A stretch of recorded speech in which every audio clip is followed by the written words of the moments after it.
Today we have Liz Arnold with Young and Healthy. Her presentation is titled Let's Play. So Liz, whenever you are ready to begin. All right, let's play. I like it. You might not think that play is an important part of parenting, but we're going to learn a lot about why play is so important as part of parenting today. First, of course, let's take care of some business. I have our link to our virtual sign-in sheet. I just put that in the chat box. If you would please, just all you have to do if you're live right now is click on that link and it'll take you to the sign-in sheet. If Rosie or Rosa would do that for me as well, that would be really cool. That means we generate one. Please go ahead and make that sign that sign-in sheet, because that's how Young and Healthy, believe it or not, you guys signing in and completing the evaluation at the end of our presentations when you receive them helps us to continue doing this work, because Young and Healthy is a nonprofit in Pasadena that operates completely on grants and donations. And what we're able to do strictly through grants and donations is first and foremost offer direct healthcare services to kids in Pasadena who otherwise would not be able to access that. Anything you can imagine, from dental, eyeglasses, orthopedics, pediatrics, you name it, we have a specialist on staff. And if we don't have a specialist on our volunteer list who can take care of that, we hunt, we go searching. So we try to do everything we can to make sure that the kids are taken care of. And then we offer insurance enrollment and support for families who are, and through that, families are empowered then to have that access to that care without having to go through Young and Healthy. And we help you navigate it. We have an expert on staff who's really great at helping families navigate using their health insurance. And then of course, the way I get to be here, which feels a lot like play, is our parent education, mindfulness, and our trauma-informed care programs. We know that our mental, emotional health is tightly bound and dependent upon our physical health. And so the outcomes go back and forth. They're really tightly woven. And so we know that if we can strengthen families, if we can help parents to be more in touch and tune with their kids, that's going to help long-term in a lot of ways. And one of them is actually our physical health. And just like all of you, we're trying to figure this out in a different way over the last year. I think we've done a really good job, I have to say, patting Young and Healthy on the back. We're figuring out how to continue our work. One of the great things is we have, even during this time of pandemic, we have a new grant. Our grant is called TOMA, and it helps families. What we do is we provide volunteer tax preparers to help families who qualify to file their taxes so that they can access the earned income tax credit. Because we know that that reduces stress. And it's not like a Big Mac money. It's not like, Slurpee money. This could be a lot of money, up to almost $7,000. So this could really help to alleviate a lot of the stress and pressure that some families are feeling. So if you qualify or you know of a family who qualifies, please reach out to Young and Healthy or Day One, who we're partnering with, and we will help you. Tax season, the tax deadline has been extended to May 17th. So we have more time now to help families file their taxes and take advantage of this great tax credit. So that's that. All right, so those of you who know me know that I talk all the time about connection and how important connection that is for our development, for our kids' brain development.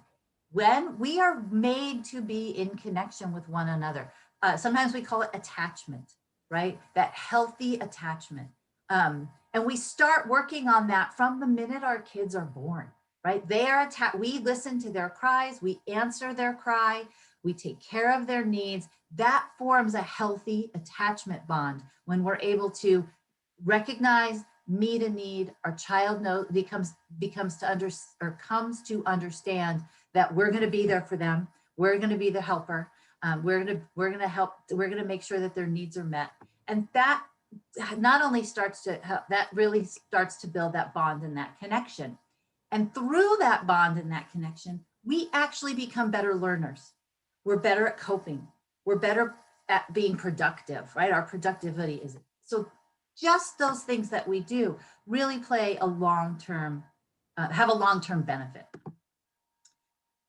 And when I love this quote as well, never let a problem to be solved become more important than a person to be loved. In everything that we do, keeping that relationship as the primary priority, right? As the priority, keep that relationship number one. And that's how we make sure we maintain and build, strengthen that connection. One of the ways that we can do this is to understand our kids first before we try to be understood, right? Many of us, myself included, I have a 24 and a 27-year-old, and I still have to remind myself they don't really want to hear me talk. They want me to listen and to understand what they're saying. And then if they want some advice, they'll ask, right? My kids are older, but it's still, we have to ask, we first wonder what's going on. And maybe not get to that yelling place, right? Why do I feel like I always have to yell before my kids can listen to me, right? Why do I feel like I have to yell before I can be heard? And we honestly shouldn't be engaging with our kids at this point in time. Because an adult who's upset cannot calm an escalated child. So when our kids are feeling, like their big feelings are overwhelming them, and we're meeting that with overwhelm, we're not going to be able to get anywhere because we're using the wrong parts of both of our brains, right? So we have to be de-escalated. We have to be calm before we can help our child to be calm and to find that place where they're back at their thinking, learning brain. Because we can't make a kid feel better or behave better if we make them feel bad. That makes that connection a little bit we're not connecting at that point in time. And we're focusing on their behavior rather than on their needs that have to be met. It would be a little bit like when that infant is crying, if we focus on the crying and don't figure out why they're crying, we're never gonna be able to meet their needs, right? Thank you, Valentina. Valentina says she loves that statement. I do too. I try to remember it, right? We have to figure out what the behavior is trying to tell us, okay? Because when we focus on behavior, we might extinguish the behavior, but our brain that's working to have its needs met is gonna figure out another thing that it can do to get what it needs, right? So maybe we can get our kids to stop having a tantrum, but if we haven't met their need, another behavior might come out of that because they still have a need that we haven't figured out yet. All behavior is communication. And when we talk about behavior, we typically talk about the bad stuff, right? We talk about the things that we wish we weren't seeing. And some of these things that we see our kids do, that like the tantrums, or maybe showing us some separation anxiety, or maybe they're being a little bit more aggressive lately, or we're seeing regressive behavior, things that they're doing that we were like, I thought we were past that, right? Many of our kids who might have been thumb suckers at one time, for example, you might see that they hadn't been doing it. And now during this time of uncertainty, during this time of adjustment, they're sucking their thumbs again, right? Or maybe they're withdrawing or becoming more demanding. It's because kids are not going to come up to us and say, typically kids, not all kids, not many kids, are going to come up to us and say, okay, I'm really struggling with some tough emotions right now, and I'm not sure how to cope. Right? They're not going to come up to us and say that. That doesn't work. A friend of mine yesterday pointed out that a lot of adults don't do that either, right? They're going to act out and behave in challenging ways, which means the same thing as I'm having a hard time right now. I don't know what to do with these big feelings. So what we can do in those moments, what our kids really need is for us to pause, right? Sit down and take the time to understand. And when someone feels like you're listening to them, they're going to be more open to listening to you. So you're going to be in that place where your thinking, learning brains are able to connect, where you're able to have conversation, where you're able to make meaningful connection and understand what your kids are really experiencing. It's like saying, let's be less furious and more curious, right? This is a little bit of a review, I think, from last week, but we want to look beyond, instead of getting mad at the behavior, we want to look at what's causing it. Now, that is not to say that we say we're excusing behavior, or we don't have to go back and address the behavior, right? Because that's teaching our kids self-regulation and self-control. Just because I feel this way doesn't mean I get to act out once I've learned how other ways that I can behave. So our idea is that we want them to learn how to behave in different ways, right? We have to look a little deeper. And while we're waiting them for calm down, while we're waiting for their brains to get back online, we can either give them a minute, which lets them know that we see that they're struggling and they need a minute to calm down.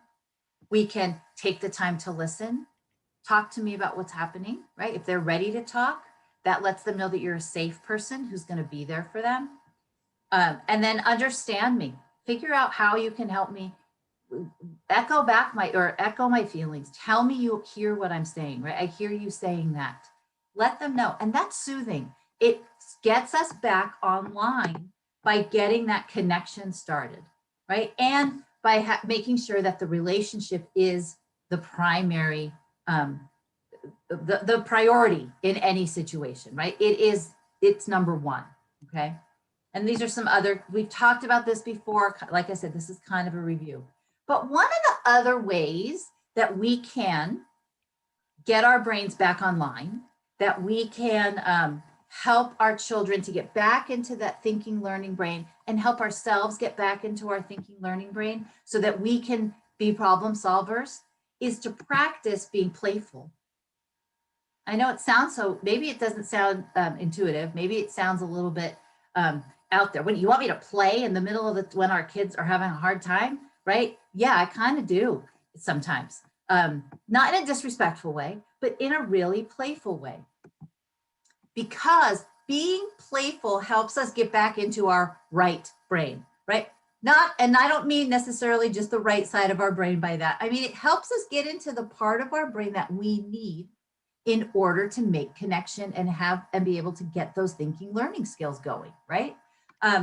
When we're not feeling connected, when we're feeling stress or anxiety or uncomfortable or worried, we can sometimes get caught up in our midbrain. And our midbrain does not help us with thinking, learning, and language. So being playful helps us, it calms our midbrain and allows our thinking, learning brain to make connections, to get going, right? To start getting active, getting activity. Because play is really the work of childhood. I love Fred Rogers. I don't know, probably dating myself when I say I used to watch Fred Rogers, the Mr. Rogers show, Mr. Rogers' Neighborhood. When I was a little girl, I loved it. His sweater and his shoes and the trolley and the whole thing. And he really did a lot of great work before his time of child development, and how we understand that when kids are playing, it's actually their primary mode of learning, right? Not only does it help to relax that midbrain, gets the thinking, learning going, right, which we need in order to do any of these things, but it offers kids an opportunity to make mistakes. Oops, I lost the game. Or when you're involved in dramatic play, right? Okay, my friend didn't like that. I have to redo. I have to try again. Let me try that a different way. Try new things, right? Yeah, it does. It deflates strong emotions, Virginia is saying, and she's absolutely right.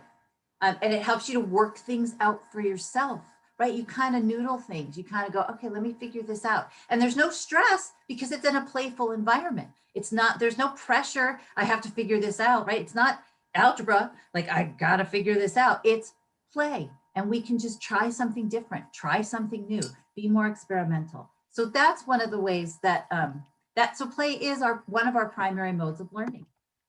And a lot of child development is focused on the benefits of play.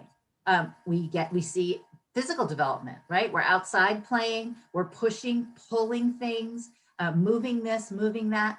That helps us to build balance and strength and agility and large muscles and some of the fine motor coordination right? Throwing a ball helps to build neural connections.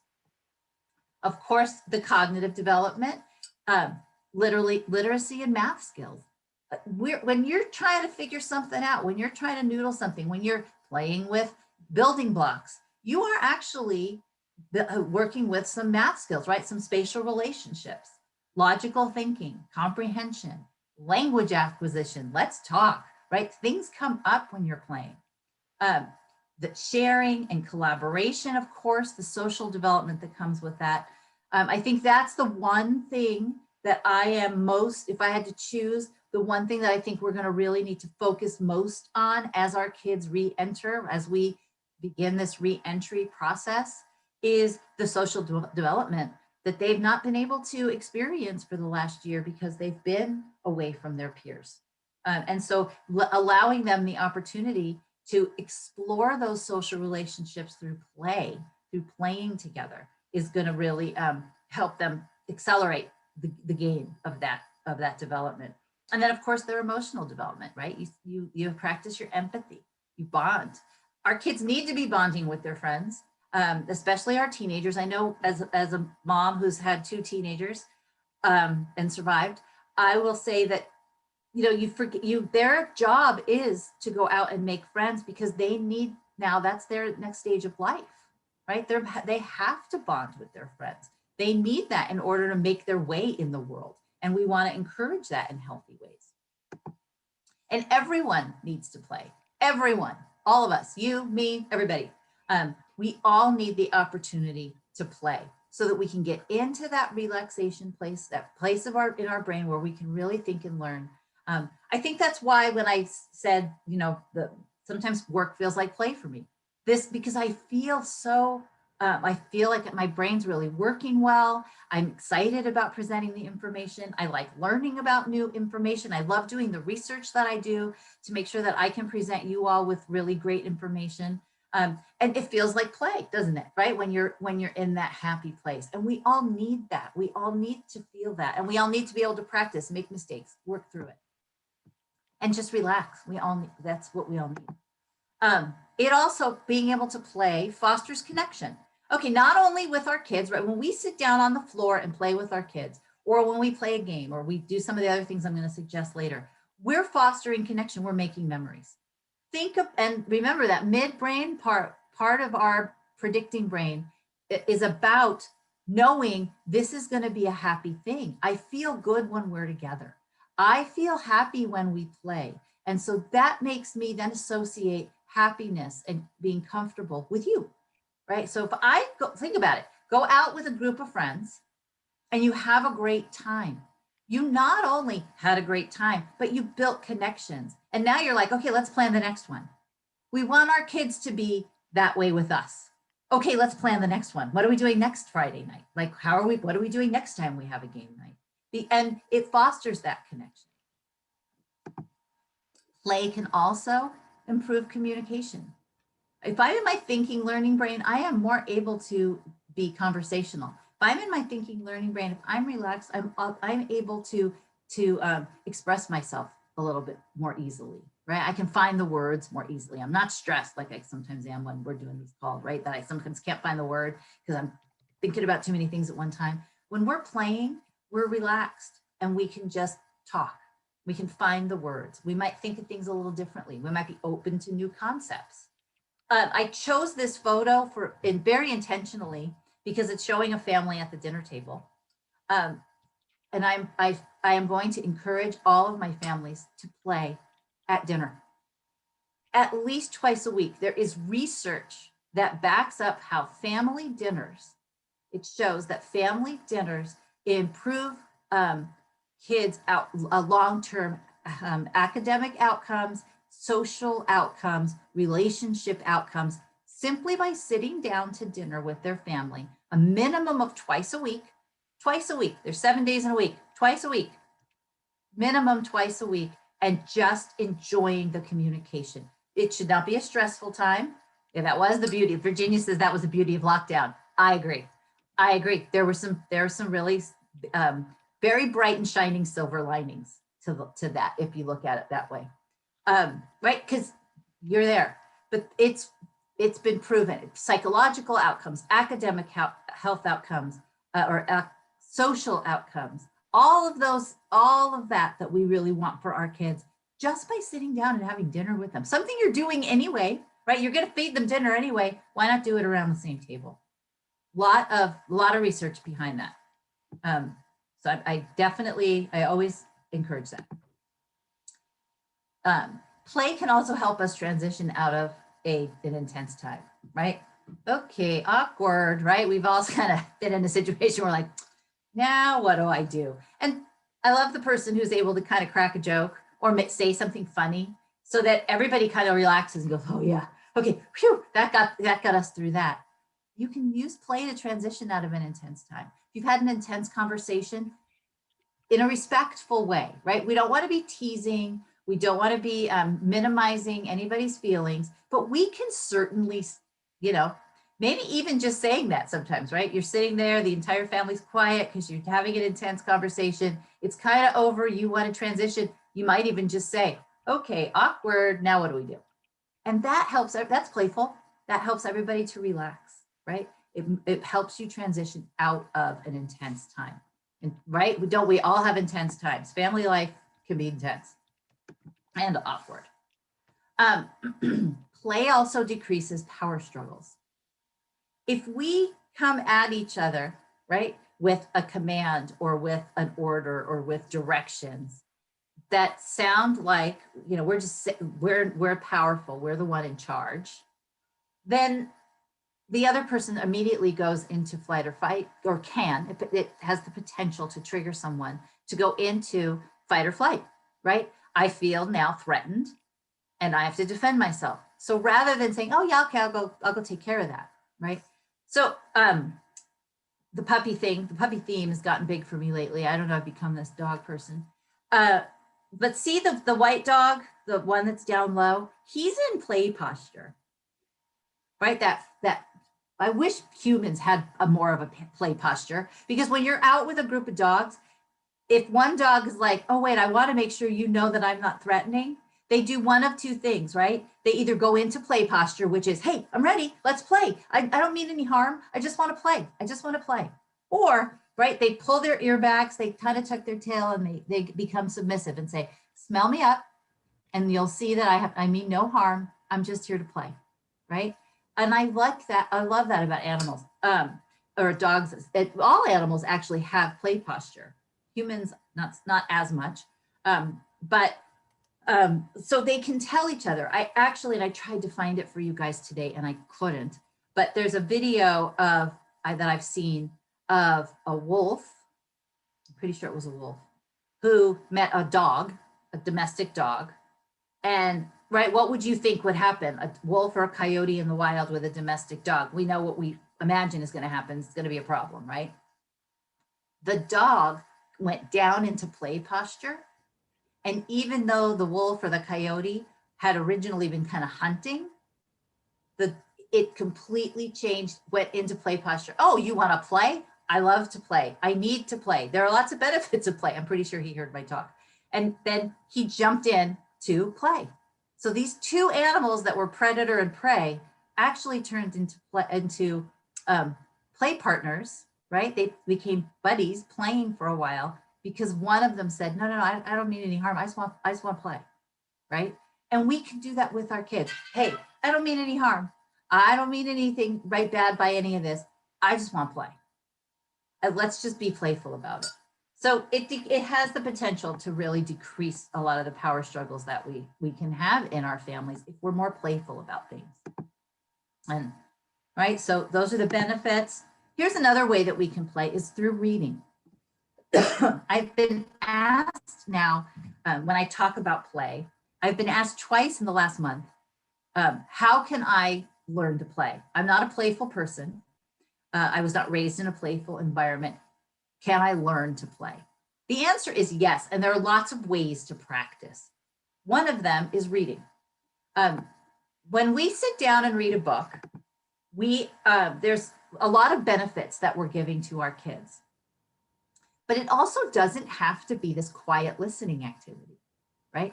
A lot of times we'll say, hey, I'm reading. Hey, I'm reading. like we're reading now. But if we read aloud, or if we read together and we ask questions and we talk about what we're reading, it can be really playful, right? If we make silly voices, if we do silly things while we're reading aloud, change the voices for the characters, that's playful. And you can plan to do that. You can practice doing that, right? So some of the other benefits that your kids are going to get from that is, the boost of mood, deepening of the empathy, helping you to relax, lower stress, increasing vocabulary. All of these things are benefits of reading with our kids. Even our older kids, grab like Harry Potter is a great one to read aloud, right? And you can take turns. Every family member can take turns if they're comfortable with that. And to read out loud and change the character voices. I know that a lot of books, when books turn to movies, my kids would always say, I don't want to see that movie. It'll wreck my imagination. One of the books my daughter, she was in a book, we were in a mother-daughter or mother-kid or whatever, parent-child book club when my daughter was first and second grade.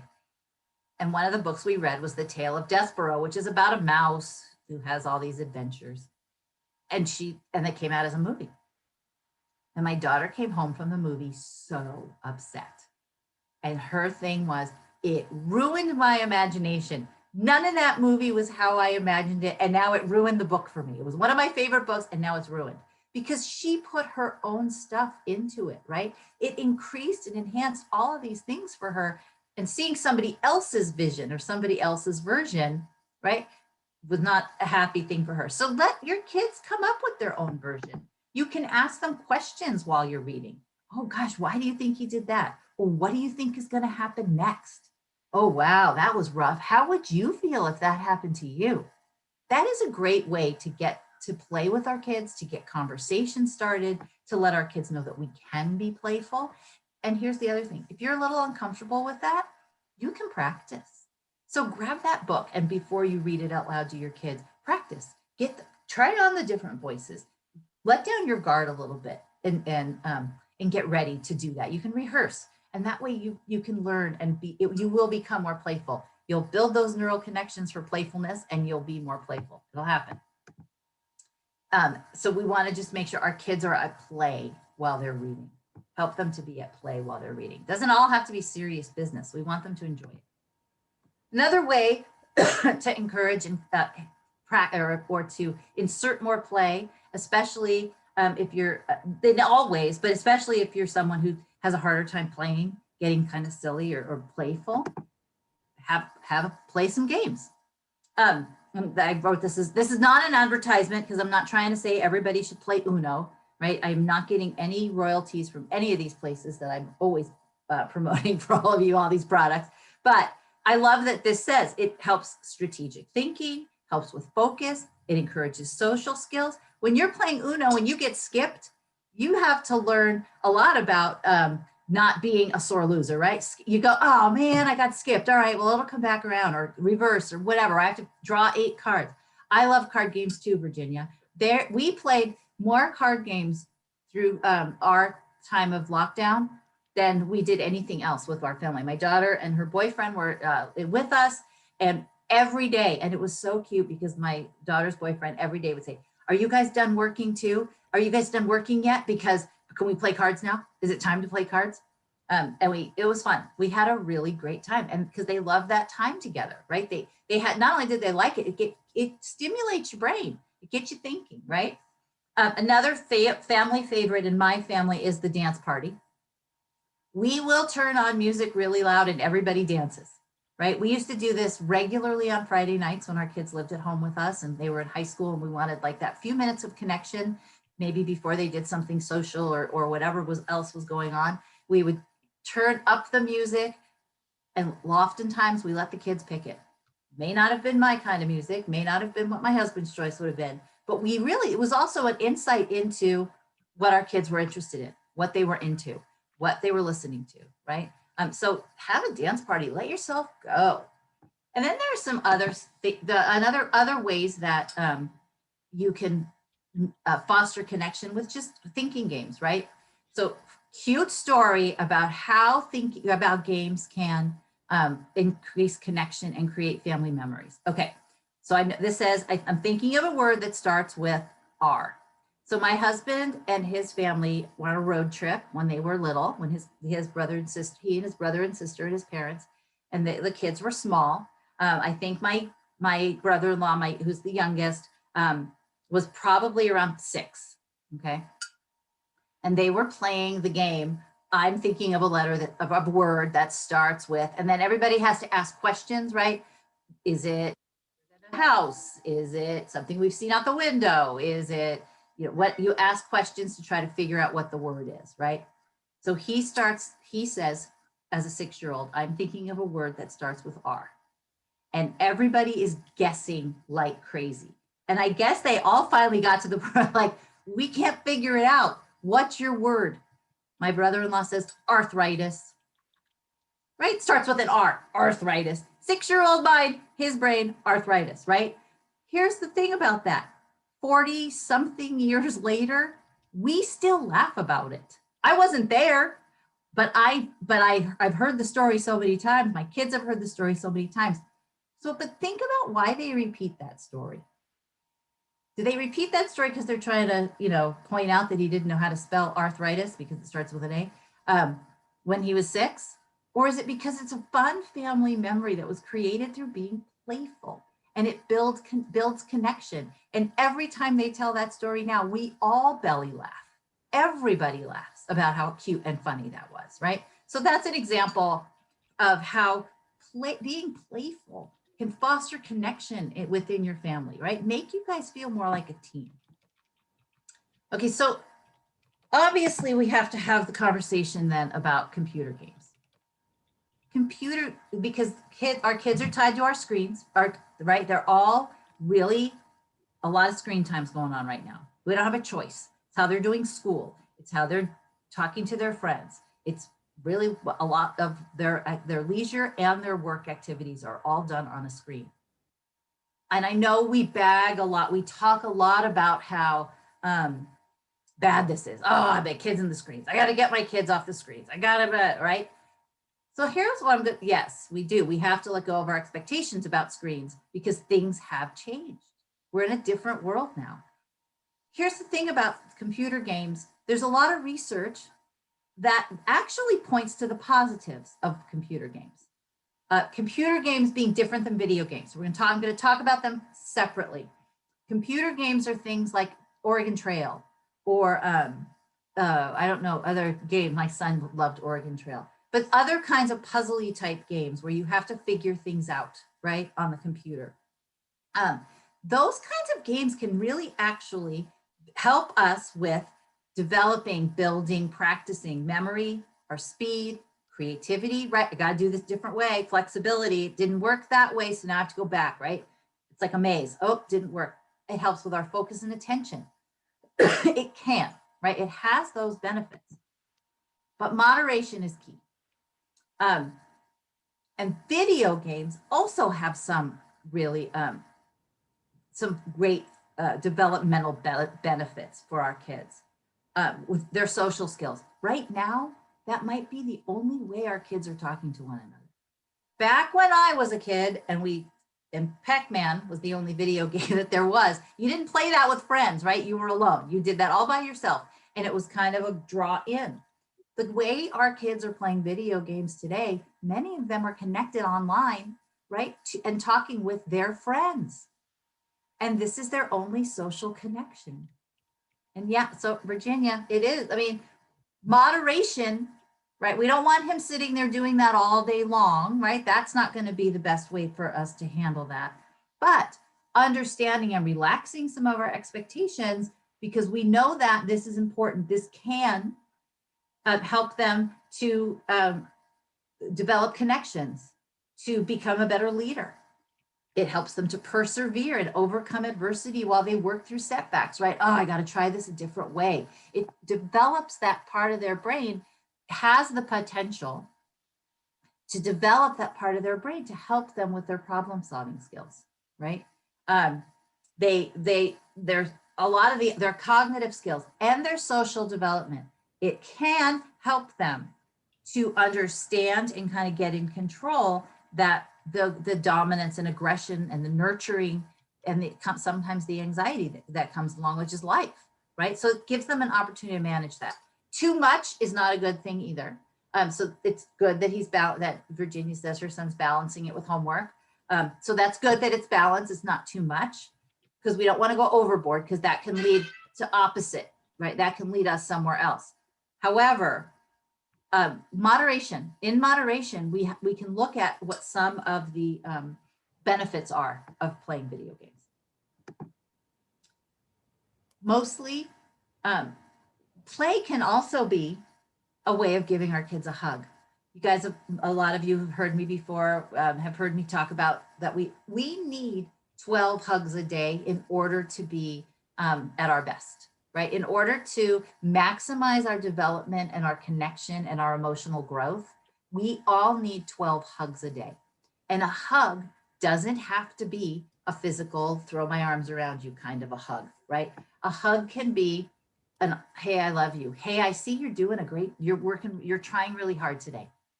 Wow, that was hard, and look how you figured that out, right? That is a verbal hug. There's visual hugs, environmental hugs, acts of service, do something loving and kind for someone. Quality time together, playing, right? So playing with your child, being playful with your child can be a hug, right? It counts as a hug, makes them feel emotionally connected. And then, of course, as I've always said, a little bit of empathy goes a long, long way, right? Understand what they're going through, right? I love it that Virginia said, that's what my son tells us. You're hearing him, you're understanding, you're trying to understand where he's at and how this is affecting him in his life. And that's empathy. That's being able to make sure the other person feels felt, right? I get it. I hear you. I feel you. And then, of course, for ourselves, we have to take that time to take care of ourselves, to refresh, to recharge, so that we have the energy to play, so that we're able to play, we're able to get in there and play. And I saw this and I thought, oh, I'm going to share this with my families, because reading 6 minutes, gosh, I can definitely add 6 minutes, I think, to my day for reading, right? To just read for 6 minutes. Look at the great benefits. It's like a great stress reducer. It takes us into another world. It's also great modeling. When our kids see us reading, they become better readers, right? They will become better readers. Love it. Love it. All right, so now I'm going to give you guys some homework. Before we do a mindfulness exercise, I am going to give you some homework. And because we can approach mindfulness with a joyful and happy attitude. It doesn't have to feel like, oh, I have to do my mindfulness exercises now. Let me go meditate. Let me go do what I have to do. It doesn't have to feel that way. I know not all of us feel that way, but you might feel that way. But you can be mindful in spending 20 minutes a day. 20 minutes sounds like a lot to me, but I'm going for it anyway. I'm going to try this week. I'm going to do it along with all of you. Just try to spend 20 minutes a day engaged. And what does playfulness mean? It might mean that you write a silly note to your child or your friend. Just write a cute little note, right? Maybe you want to dress up in a silly outfit, put a hat on, be kind of silly, goof around at the park. There are lots of other ways that you can be playful. The idea is that a playful mind is an open mind, right? And when you cultivate playful experiences, you naturally lead to more joyful experiences in life. This is one of those things that I adapted from the mindfulness cards that I've talked about before. Mindfulness cards, simple practices for everyday life. Yes, I got these on Amazon. No, they don't know I'm advertising them. Right, but this is one. So that's your homework. We're all going to do it together. I'm going to try to be more playful this week, especially heading into spring break, right? You're going to have the kids should have a lot less to do as far as homework, hopefully. And that is, and that will lead us to have more opportunity to play. Yeah, dance time and creative dressing up sounds like a lot of fun, Virginia. We could Zoom together maybe. All right, so let's do a mindfulness exercise called imaginary hugs. Okay, so get ready for a little bit of a mindfulness exercise. Get comfortable on your chair. Feel your bottom. Know that where your bottom is connecting to the chair, or maybe where your feet are touching the floor. And then the first thing I'm going to ask you to do is to think about what it feels like to hug someone you care about.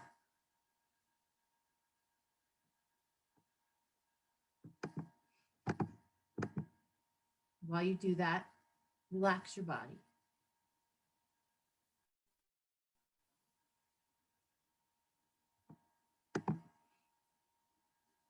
And next, imagine a place where you'd like to visit with your friends and family.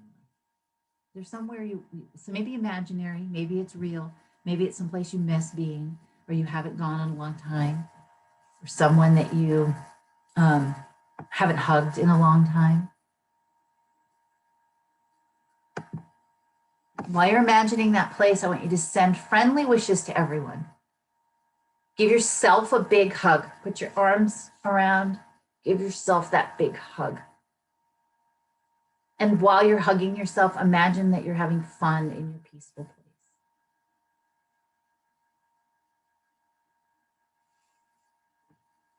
place. Next, I'm going to ask you to give a loved one an imaginary hug. Think of someone you'd like to hug. Imagine that they're with you in your imaginary place and you guys are hugging each other.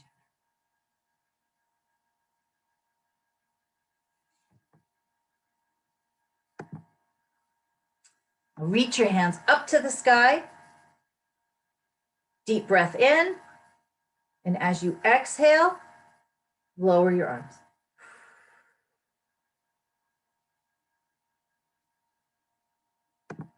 One last long, slow breath in. Let it all the way out.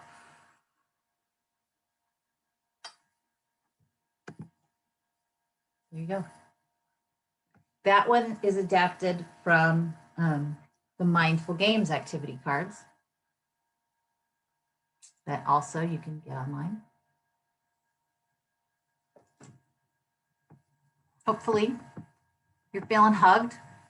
When we hug ourselves, we actually get that sensation of the hug, right? Our brain triggers endorphins and happiness. When we cross our arms, we're also helping our brain to integrate left and right, right? So there's a lot of benefits. That's why I ask you to do the touch. And I also try to do mindfulness exercises that you can easily do with your kids, right? I want you to be able to have this be family friendly, something you can teach and do with your family. We've done the 4-7-8. You guys know my grounding exercises. Yeah, you're hoping that you're building your repertoire of mindfulness exercises. Virginia, beautiful. Your mom. Yeah, that you're hugging your mom who passed 3 years ago. Wow. Yeah, I was trying not to cry while I was doing that one because I was thinking of my uncle who I haven't seen in a long time. I talk to him frequently, but he lives in Vermont, and I don't get to see him as often as I would like. So I had that feeling too. I was like, oh, thinking about my uncle. And so it is kind of emotional, but it's also comforting, isn't it? To know that they're there and you can remember what it feels like to be in their arms and to be able to hug them. So, okay. We have a few minutes for thoughts, questions, comments, conversations, if anybody has anything. If not, I want you guys to go play. Go do something playful.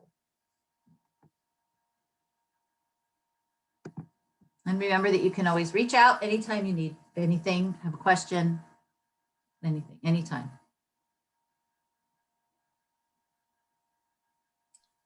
Thank you, Liz. Thank you.